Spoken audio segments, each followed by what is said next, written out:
बाजार ने आज नया रिकॉर्ड बना लिया है और ये नया रिकॉर्ड बना है बहुत ही अच्छे मौके पर। बहुत अच्छा संयोग है, आज योग दिवस भी है और योग का मतलब जोड़ है। तो बाजार ने एक नया कीर्तिमान जोड़ा है। करीब 6.5 महीने के बाद फिर से नया शिखर में देखने को मिला है और इस खास मौके पर यह समझने के लिए कि क्या इस नए रिकॉर्ड के बाद क्या और भी नए रिकॉर्ड्स बनते रहेंगे या फिर बाजार की तेजी पर ब्रेक लगेगा, कौन से सेक्टर यहां से चलेंगे, कहां से आपको दूर रहना चाहिए, ये सब कुछ समझेंगे। इसके लिए हमारे साथ जुड़ गए हैं ईटी नाउ स्वदेश के मैनेजिंग एडिटर निकुंज डालमिया। निकुंज, बहुत शुक्रिया आपका और बहुत बधाई आपको। आपने तो बहुत सारे रिकॉर्ड देखे होंगे जी। आज की जो तेजी हुई है, जो रिकॉर्ड बना है निकुंज, क्या लगता है कि ये तेजी ये थमेगी, कोई ब्रेक लगेगा या फिर जारी रहेगी तेजी? ये अभिषेक, देखिए, मार्केट के अंदर एक तरफा कभी कुछ नहीं होता है। एक उम्र ही होती है जो एक तरफा चलती है। शेयर बाज़ार का जो रुख रहेगा एक तरफा नहीं रहेगा। करेक्शन आएंगे, अच्छे दिन भी आएंगे, बुरे दिन भी आएंगे। ये तो ये सेंसेक्स का या फिर निफ्टी का या फिर शेयर बाज़ार का रुख है, कभी धूप कभी छाया। मगर मेरा ये मानना है कि आने वाले 2 से 3 साल के अंदर धूप ज़्यादा रहेगी, छाया कम रहेगी। तो फंडामेंटली जो दिशा रहेगी वो ऊपर की रहेगी। अब आपका जन्मदिन साल में एक बार आता है, मगर साल में करेक्शन 2-3 बार आ जाता है। तो रुख तो है ऊपर का, मगर जो करेक्शन है उसको रूल आउट नहीं कर सकते हैं। मगर हमें ये समझना है कि आज हम ऑल टाइम हाई देख रहे हैं, इसके बाद क्या मार्केट पिक आउट हो जाएगा या फिर यह एक पिट स्टॉप है और आज से 2 साल बाद 3 साल बाद अगर हम 21 जून 2023 की बात करेंगे तो एक प्रकार का एक नंबर ही रहेगा। मेरा ये मानना है। क्या कारण है कि मार्केट ऊपर जा सकता है? सबसे पहला देखिए अभिषेक, मार्केट एक इकोनॉमी का दर्पण होता है। इकोनॉमी अच्छी चलेगी, मार्केट अच्छा चलेगा। मार्केट कई बार इकोनॉमी को पहले समझ जाता है और प्रीएम्प्ट करके मूव करता है। कई बार मार्केट इकोनॉमी का वेट करता है टर्न करने के लिए और फिर उसके बाद मूव करता है। तो इस समय मार्केट ने इकोनॉमी को प्रीएम्प्ट कर लिया है जी। इन्फ्लेशन खत्म हो चुकी है, एफआई वापस आ चुका है, तेल और यूथ की कठिनाई हमारे पीछे है और बारिश को लेकर जो चिंताएं थी, मार्केट कह रहा है कि इतनी ज़्यादा नहीं है। तो इकोनॉमी का जो रुख बदल रहा है, अर्निंग का जो रुख बदल रहा है, मार्केट सिर्फ उसी बात को इंडोर्स कर रहा है। और क्या आने वाले 2-3 साल के अंदर रुख अच्छा रहेगा? जी हाँ। क्या रुख मजबूत रहेगा? जी हाँ। क्या करेक्शन आते रहेंगे? जी हाँ। मगर क्या आपको डटे रहना चाहिए? तो अगर आसनों की बात करें तो इस मार्केट में निवेशक को शवासन करना चाहिए। शवासन क्या हुआ? शांति से बैठे रहिए। बिल्कुल। अगर आप शॉर्ट सेलर हैं तो आपको शीर्षासन करना चाहिए, क्योंकि अगर आप शॉर्ट हैं तो आपको एकदम भागना चाहिए और शीर्षासन के अंदर उल्टा हो जाना चाहिए, तो आपको वो आसन करना चाहिए। मगर इस समय योग करना चाहिए, बिलीव करना चाहिए। इन्वेस्टर को शवासन, शॉर्ट सेलर को। तो निकुंज, जो हम जादुई आंकड़े की बात कर रहे हैं 1 लाख के सेंसेक्स की, और आप कह रहे हैं कि 2-3 साल शवासन कीजिए, टेंशन मत लीजिए, आराम से बैठे रहिए मार्केट में, वो आंकड़ा आपको लगता है अचीवेबल है? ज़्यादा हम महत्वाकांक्षित नहीं हो जाएंगे? नहीं अभिषेक, मेरे हिसाब से हम एक चैनल पे एक प्रकार की मुहिम तो नहीं कह सकते हैं, एक प्रकार की हम एक प्रश्न और एक हम तात्पर्य कर रहे हैं, वाद विवाद रोज कर रहे हैं कि क्या सेंसेक्स 1 लाख हो जाएगा। 1 लाख का जो नंबर है ना अभिषेक, वो एक बड़ा ही अच्छा नंबर लगता है, 1 लाख। मगर मैं आपको गणित देता हूँ उसके पीछे, गणित, क्योंकि हिस्ट्री हम देखते हैं। तो अगर आप मार्केट 5 साल में 1 लाख होता है तो वो 10 से 11% की कंपाउंडिंग है। सो 10 से 11% की जो कंपाउंडिंग है अभिषेक, वो सेंसेक्स की हिस्टोरिकल कंपाउंडिंग है। 1990 से सेंसेक्स की आप कंपाउंडिंग देखें हैं, इकोनॉमी का रुख अगर आप देखें, अर्निंग्स का रुख अगर आप देखिए, तो 10 से 12% की 12% प्लस कंपाउंडिंग रही है। तो जो अगले 5 साल में होने वाला है वो हिस्ट्री में पहले भी हो चुका है। मगर क्योंकि इस समय हिंदुस्तान में ऐसा जो हो रहा है हिस्ट्री में पहले नहीं हुआ है, growth, political stability, inflation, global पैसे की चमक, digitalization, new generation, JAM trinity, Aadhaar का सहयोग, जियो का पुश, तो जो अगला 5 साल है, आने वाला 5 साल पिछले 5 साल से बेटर है। तो अगर आने वाला 5 साल पिछले 5 साल से बेटर गए, 5 साल से बेटर है या गए 20 साल से बेटर है, तो अर्निंग्स बेटर रहेंगी। तो सेंसेक्स की कंपाउंड होंगी, हिस्टोरिकल से ज़्यादा होगी या कम होगी? ज़्यादा होगी। तो अगर ज़्यादा होगी तो 5 साल में हिस्टोरिकल एवरेज से 1 लाख होता है। तो अगर ग्रोथ ज़्यादा रहेगी, बेटर रहेगी, जो आप और मैं मानते हैं, तो कंपाउंडिंग एवरेज से ज़्यादा रहेगी। तो अगर मार्केट T20 मोड में चलता है तो 3 से 3.5 साल में 1 लाख। अगर मार्केट 1 डे मोड में चलता है तो 4 से 4.25 साल। और सेंसेक्स अगर टेस्ट मैच मोड में चलता है तो 5 से 5.5 साल में। मगर 1 लाख तो आ रहा है। हम देख रहे हैं कि अमेरिका में थोड़े से रिसेशनरी प्रेशर थोड़े से हैं, चाइना की अपनी दिक्कतें पूरी तरह से दूर नहीं हुई हैं, आपको लगता है कि जो एफआईज के आप लौटने की बात कर रहे हैं वो हम आंकड़ों में देख भी रहे हैं, ये आगे और थोड़े से हेवी फोर्स से आएगा और ये बाजार को ऊपर लेके जाएगा? अभिषेक, मुझे लगता है कि फ्लोज तो आएंगे, मगर फ्लोज जो आएंगे इस समय डिफरेंट तरीके से आएंगे। तो जैसे आपने देखा आज श्रीराम ट्रांसपोर्ट में बड़ी डील हुई है, पिरामल ने बेचा, श्रीराम ट्रांसपोर्ट किसी ने लिया, वो फ्लो एफआई का आ गया, मगर वो स्टॉक में गया है। आपने कुछ दिन पहले अभी देखा एचडीएफसी और एबीडीन की एक ब्लॉक डील हुई है, उसके अंदर फ्लो तो आए जी, मगर उसके अंदर दूसरे शेयर में चले गए। तो जैसे जैसे मार्केट ऊपर जाएगा और आईपीओज आएंगे और क्यूआईपीज आएंगे और इश्यूज आएंगे, तो जो फ्लोज आएगा एकदम निफ्टी और सेंसेक्स में नहीं आएगा। मुझे लगता है जब मार्केट में फ्लोज आते हैं अभिषेक, तो उसकी ब्रेथ भी बढ़ जाती है। पिछली बार जब एफआई फ्लोज ज़्यादा थे तो क्या हुआ, जोमेटो लिस्ट हुआ, पेटीएम लिस्ट हुआ, पॉलिसी बाजार लिस्ट हुआ। Correct. तो मार्केट के अंदर जब फ्लोज आते हैं तो जाहिर है हिंदुस्तान के अंदर नई कंपनीज आती हैं, यह पैटर्न होता है। दूसरा, हिंदुस्तान में कैपिटल की कमी है। फंडामेंटली अगर आप देखें तो कैपिटल की कमी है, तो आपको फॉरेन कैपिटल या फिर ग्लोबल कैपिटल की जरूरत पड़ेगी। तो आपकी जब भी कोई भी कंपनी की रिक्वायरमेंट होती है, कैपिटल हम हमेशा बुल मार्केट में वह आ जाते हैं। तो फ्लोज रहेंगे, मगर फ्लोज का सीधा इम्पैक्ट अब निफ्टी और सेंसेक्स में इतना देखने को नहीं मिलेगा, बिकॉज इस समय जो फ्लोज आए हैं वो सीधे करंट स्टॉक्स में गए हैं। मगर आने वाले फगेट 3 महीनों में, आने वाले 6 हफ्तों में आप देखना अभिषेक कितने ज़्यादा आईपीओज और क्यूआईपीज आने वाले हैं, तो फ्लोज उसमें जरूर जाएंगे, जिसका इम्पैक्ट हमें स्लो डाउन करंट स्टॉक्स में दिखेगा।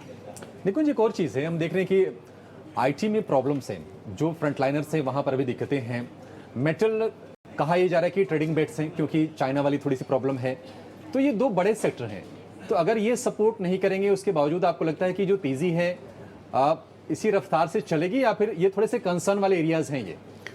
तो हम सबसे पहले क्या देखते हैं अभिषेक, प्रॉफिट पूल देखते हैं। हिंदुस्तान का सबसे बड़ा प्रॉफिट पूल क्या है, कमाई कराने वाला सबसे बड़ा सेक्टर कौन सा है, वो बैंक्स हैं जी। तो अगर आप देखिए तो बैंक्स की जो टोटल पीपॉप या फिर प्रॉफिट आती है पूरे हिंदुस्तान के अंदर, वेटेज और प्रॉफिट पूल के हिसाब से बैंक्स सबसे ज़्यादा हैं। तो वहाँ तो डोमेस्टिक है, वहाँ कुछ समस्या लगती नहीं है मुझे। सेकंड आईटी है, आईटी के अंदर ज़रूर इस समय घबराहट का माहौल है। और एक गलती हमारे दर्शकों को नहीं करनी चाहिए कि नैस्डैक ऊपर है और एनवीडिया ऊपर है तो इंडियन आईटी शेयर्स मत लीजिए। वो आर्टिफिशियल इंटेलिजेंस की वजह से ऊपर है। हिंदुस्तान में कोई भी कंपनी आर्टिफिशियल इंटेलिजेंस में जेन्युइन काम नहीं कर रही है। So just because Nasdaq is a nearing an high, 6-year high पर है शायद, and there are a lot of companies like Microsoft and Nvidia are at a new high. You should not buy IT stocks. IT stocks जब चलेंगे जब America में banks और manufacturing sector outsource करेंगे, वह नहीं हो रहा है। फिर तीसरा सेक्टर आता है जो प्रॉफिट पूल है, वह है कंज्यूमर। वहाँ पर मुझे कोई समस्या नहीं दिख रही है। एफएमसीजी कंपनी छोटी ज़्यादा कम ज़्यादा 3 या 4 या 3.5 या 4, हम वही डिबेट कर रहे हैं, पर ग्रोथ वहाँ पर आ रही है। थोड़ी सी मानसून वाली प्रॉब्लम निकुंज वहाँ पर है शायद। तो अभिषेक, आज गोदरेज के एग्रोवेट से गोदरेज साहब आए थे, तो उन्होंने कहा कि जी हाँ है, मगर अभी खतरे की घंटी नहीं बजी है, उम्मीद है कि वह ठीक हो जाएगी। तो अगर आप मेरे से पूछे कि इस मार्केट में 2 कंसर्न्स हैं अभिषेक, एक तो फ्लोज को लेकर के सप्लाई कब बढ़ेगी, क्यूआईपी, एफपीओ, ओएफएस और मॉनसून। मार्केट ये अज्यूम करके बैठा है कि मॉनसून अच्छा रहेगा, मगर मार्केट में अगर कुछ भी कंसर्न्स हुए, देखिए आज 20-21 तारीख हो गई है, करेक्ट, शेयर बाजार के अंदर बस बारिश हो रही है पैसों की, मगर बाकी सब जगह तो सूखा पड़ा है। तो दलाल स्ट्रीट को बूंदाबांदी हुई मुंबई में। दलाल स्ट्रीट के अलावा कोई भी स्ट्रीट में इस समय बूंदाबांदी नहीं हो रही है, सूखा है, तो वह कंसर्न हो सकती है।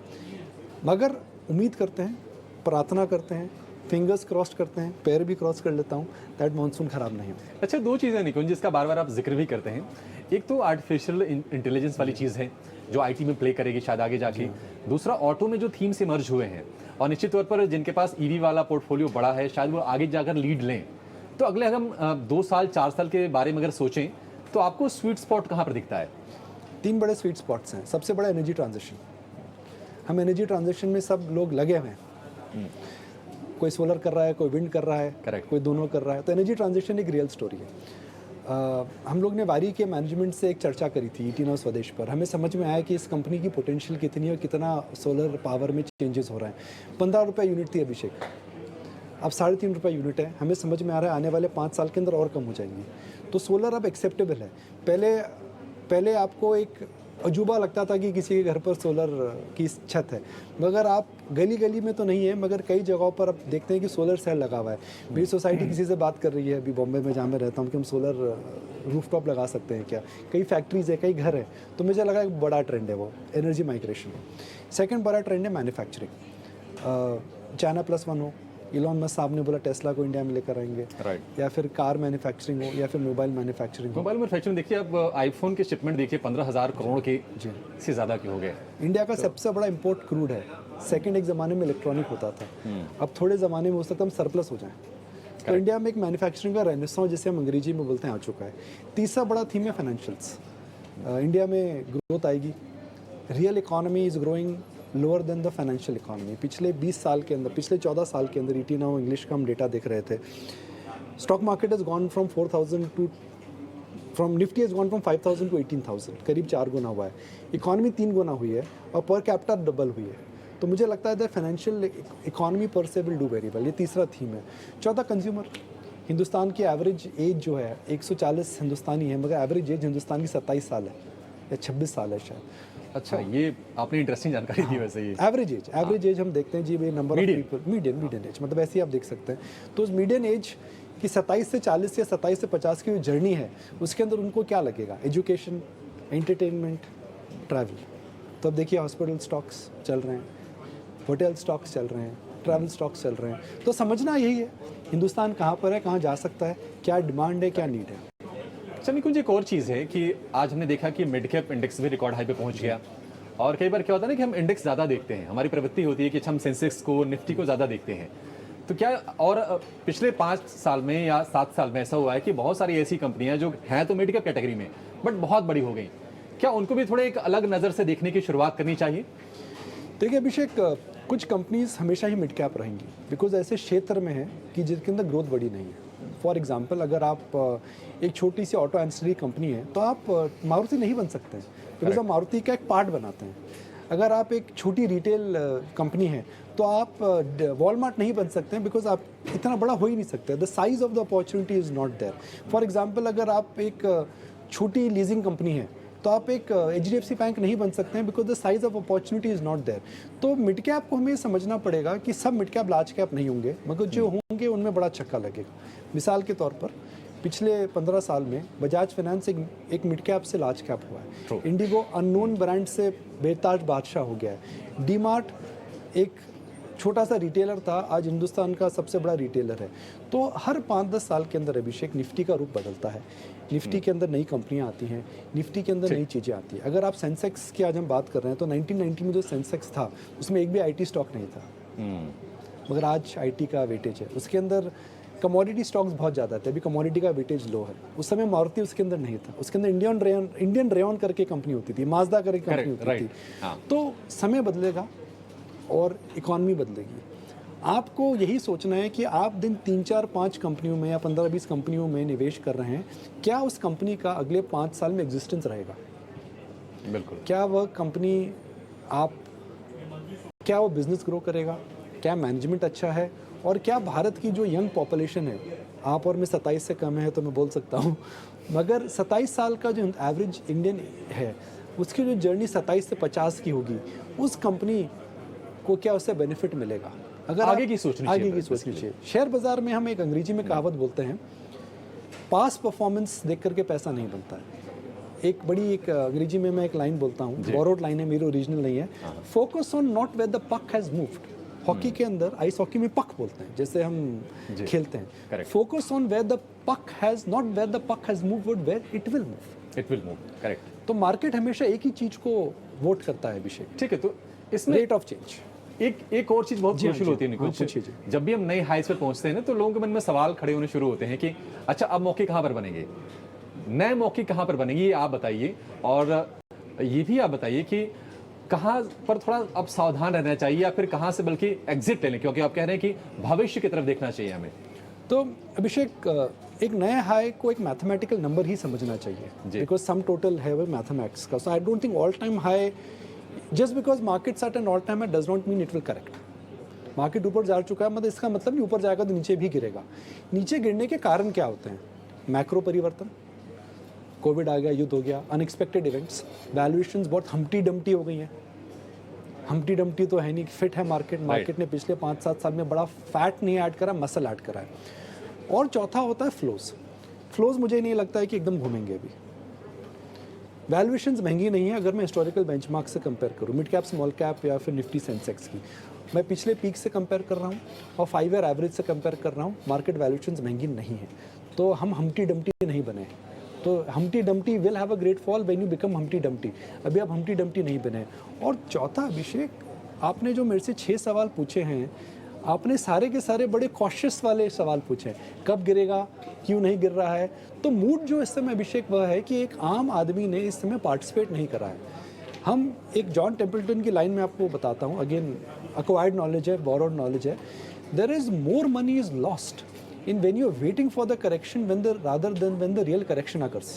तो आप जी करेक्शन का वेट करते रहोगे, आएगा आएगा आएगा, करेक्शन आता है, मगर आप तेजी में पार्टिसिपेट नहीं कर पाते हो। जब करेक्शन 10% का आता है और तेजी में 20% मिस करते हो। मेरा ये मानना है हिंदुस्तान के अंदर bull market will be longer than the bear market. अगले 3 से 5 साल के अंदर धूप और छांव जरूर आएगी, मगर धूप ज़्यादा रहेगी, छांव कम रहेगी। अब आप विचार कर लीजिए आपको क्या करना है। ठीक है, ये सही चीज़ आपने कही।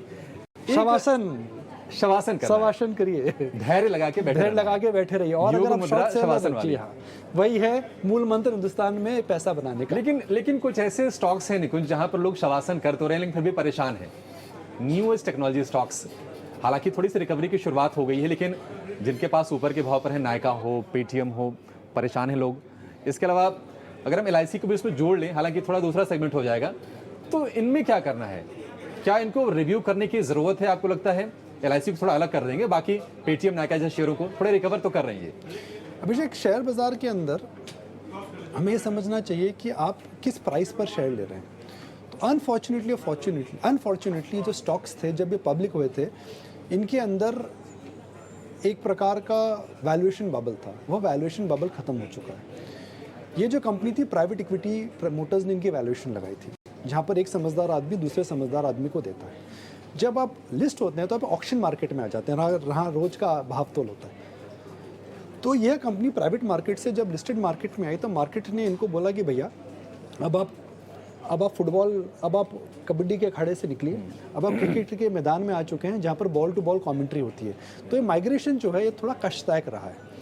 मेरा ये मानना है कि इनके अंदर कुछ कंपनीज़ हैं जो कि हाई ग्रोथ कंपनीज हैं, जिनका रेलेवेंस आने वाले समय में रहेगा, मगर कुछ ऐसी कंपनीज़ हैं जिनके अंदर कंपटीशन इंटेंसिफाई हो जाएगा। मिसाल के तौर पर जब नायका पब्लिक गया था तो कंपटीशन नहीं था, अब रिलायंस आ रहा है, बिरला आ रहा है, टाटा आ रहा है, तो उसका कंपटीशन इंटेंसिफाई हो गया है।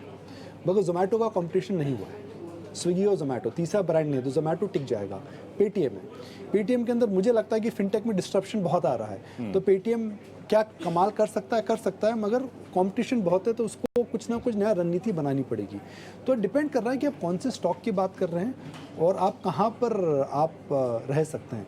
तो जैसे अगर आप देखें तो हमें वैल्यूएशंस इस समय सबसे ज़्यादा इंपॉर्टेंट है when it comes to investing anything. Correct. अच्छा, एक चीज़ वैल्यूएशन की आपने निकुंज बात की, और थोड़ा आईपीओ की बात कर लेते हैं, बिकॉज इस साल बहुत सारी कंपनीज आईपीओ लेके आएंगी।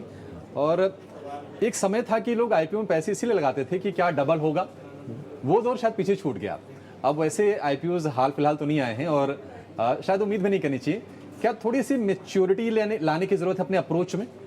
अभिषेक, जो पुराने आईपीओज आते थे उनके अंदर 3 हफ्ते तक आईपीओ की एलोकेशन होती थी, वो समय अलग था, वह टाइम अलग था। अब जो आईपीओ मार्केट्स आ रहे हैं वो उसके अंदर 7 दिन की गैप के अंदर आ जाता है। तो वह समय जो था जिसमें हम आईपीओ के अंदर एक प्रकार की लॉटरी खेलते थे, आई थिंक वो एक अप्रोच और एक समय अलग था। तो मेरे हिसाब से उस अप्रोच को अब चेंज करने का एक कारण आ चुका है, क्योंकि अब आईपीओ मार्केट में आप शायद 7 या 8 दिन में लिस्टिंग कर सकते हैं, इंस्टेंट पैसा आता है। ग्रे मार्केट जो होता था वो एकदम से नॉन एग्जिस्टेंस हो चुका है। और जो अनफॉर्चुनेटली इसके अंदर मैं ये भी देख रहा हूँ कि जो मर्चेंट बैंकर्स आ रहे हैं, जो प्रमोटर्स आ रहे हैं, they are not leaving a lot of money on the table. वो छोटे निवेशक के बारे में कम सोच रहे हैं, तो ये शायद चेंज होना चाहिए। अच्छा निकुंज, एक चीज़ और आपसे जानना चाहेंगे, क्योंकि आप स्टडी बहुत करते हैं और आपके पास ऐसे ऐसे इंसाइट्स होते हैं कि हम कई बार हैरत में पड़ जाते हैं कि आपको पता कैसे चलेगी। तो अगर थोड़ा सा हम लंबा सोचें, मान लीजिए 10 साल का सोचें यहाँ से, हालांकि बहुत ज़्यादा नहीं होगा इक्विटी मार्केट के हिसाब से, तो आपको क्या लगता है कि कहाँ पर खास फोकस करना चाहिए, कहाँ पर शवासन जिसकी आप बात कर रहे हैं ज़्यादा ज़रूरी हो जाता है उसमें? तो एक बहुत ही बढ़िया सवाल है अभिषेक। तो हम दोबारा उसी फैक्टर पे जाते हैं, 27 साल का हिंदुस्तान जी। 27 साल का हिंदुस्तान जब 50 साल का हिंदुस्तान बनेगा, तो हिंदुस्तान की नीड्स, डिमांड और टैलेंट और जो हमारी ग्रोथ आएगी कहाँ से आएगी? तो हमारी जो ग्रोथ है वो एग्रीकल्चर से नहीं आएगी, पर हमारी ग्रोथ आएगी टेक्नोलॉजी से, हमारी ग्रोथ प्रोडक्टिविटी से आएगी, हमारी जो ग्रोथ आएगी वो मैन्युफैक्चरिंग से आएगी। Because manufacturing as a base जो है, चाइना का बेस अगर मैं देखूँ या फिर यूएस का बेस में देखूँ, manufacturing plays a very large role. So I think manufacturing will become a very large sector, financials will become a very large sector. अगले 15 साल में अभिषेक, मेरा ये मानना है जो हमारी पर कैपिटा है 2,500 जो है, 2,500 बहुत लो पर कैपिटा है। 2,500 पर कैपिटा अगर 5,000 हो गई अगले 10 साल में, तो आप सोचिए पर कैपिटा डबल जब होती है तो luxury cars, luxury travel, luxury support system, luxury phones, luxury watches. So मुझे लगता है कि पर कैपिटा की वजह से जो अमेरिका और चाइना में हुआ था यहाँ अगले 10 साल में होगा। फाइनेंशियल्स में नीड आ जाएगी, डीमैट अकाउंट हो या फिर फिनटेक हो, वह हो जाएगा।